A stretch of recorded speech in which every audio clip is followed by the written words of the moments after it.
শুক্রবার চেন্নাই থেকে বাগডোগরা বিমানবন্দরে এসে দার্জিলিং জেলা সাংসদ রাজু বিস্ত ও শিল্প মহলের ব্যক্তিত্বদের সঙ্গে বাজেট নিয়ে বৈঠকে যোগ দেন কেন্দ্রীয় প্রতিমন্ত্রী ও রাজ্য বিজেপি সভাপতি সুকান্ত মজুমদার।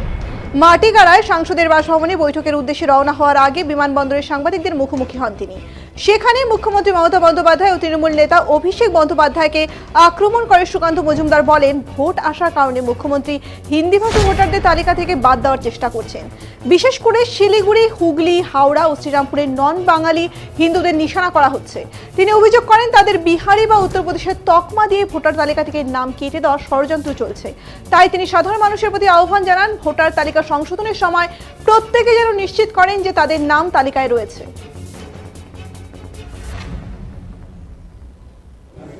সেই বাজেটের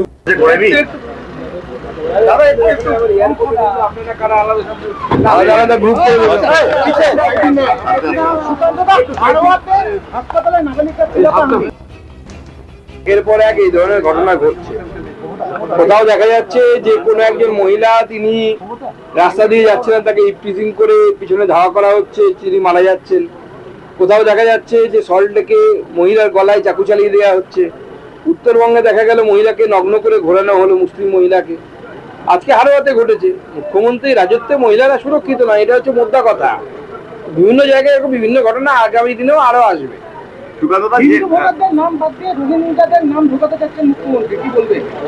দেখুন, মুখ্যমন্ত্রী চাইছেন যে হিন্দু ভোটারদের নাম যেন ভোটার লিস্ট থেকে কেটে বাদ দেওয়া হয়, এবং সেক্ষেত্রে তিনি হিন্দি ভাষী হিন্দু যারা আছেন, যারা বছরের পর বছর ধরে, কেউ 50 বছর ধরে, কেউ 100 বছর ধরে, কারো পূর্বপুরুষ সেখানে থাকে, তাদেরকে বিহারি উত্তরপ্রদেশের লোক তকমা দিয়ে তাদের নাম ভোট থেকে কাটার চক্রান্ত করছে। মুখ্যমন্ত্রীর এই চক্রান্ত চলছে।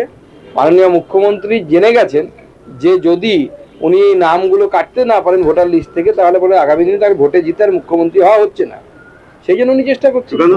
মুখ্যমন্ত্রী ভুতুরে ভোটারের কথা বলেন যে 70টা আসন যেখানে বিজেপি 15,000-এর কম মার্জিনে হেরেছে, কোথাও গিয়ে কি এই আসনগুলোই তৃণমূলের আশঙ্কার জায়গা? এখন তৃণমূল এখন থেকেই স্ট্র্যাটেজি তৈরি করেছে, এবং মাননীয় মুখ্যমন্ত্রী যে স্ট্র্যাটেজি তৈরি করে সেটা জেলার ডিএম এবং এসপিকে নিয়ে করেন। এই কালকে যে 15,000, কালকে না গত পরশু 15,000 লোক নিয়ে ভেড়া ছাগল নিয়ে যে উনি সভা করলেন, ওতে কিছু হয় না। দেখুন, আজকে শিলিগুড়িতে আমরা ভারত সরকারের যে বাজেট এবং সেই বাজেটে ভারত সরকার যে সর্বাঙ্গীন উন্নয়নের জন্য যুব থেকে শুরু করে, মহিলা থেকে শুরু করে, কৃষক এবং এমএসএমই সেক্টর, যে সেক্টর সব থেকে বেশি পশ্চিমবঙ্গে এই মুহূর্তে কর্মসংস্থানের তৈরি করছে, কর্মসংস্থানের ব্যবস্থা করছে, এবং গোটা দেশেও, তার উপরে ভারত সরকারের এই বাজেটে কি প্রাবধান আছে।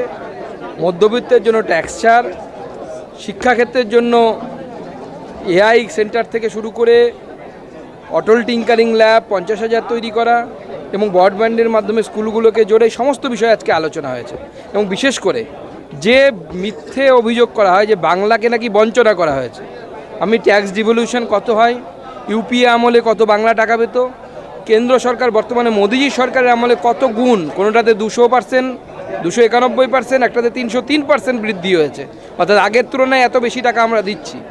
আজকে সব তথ্য সহ আমি তুলে ধরেছি, এবং এই আপনাদেরকে অনুরোধ করব যে মিথ্যে একটা বেলুন তৈরি করে রাখা হয়েছে, বুদবুদ তৈরি করে রাখা হয়েছে, এটাকে ভাঙা দরকার।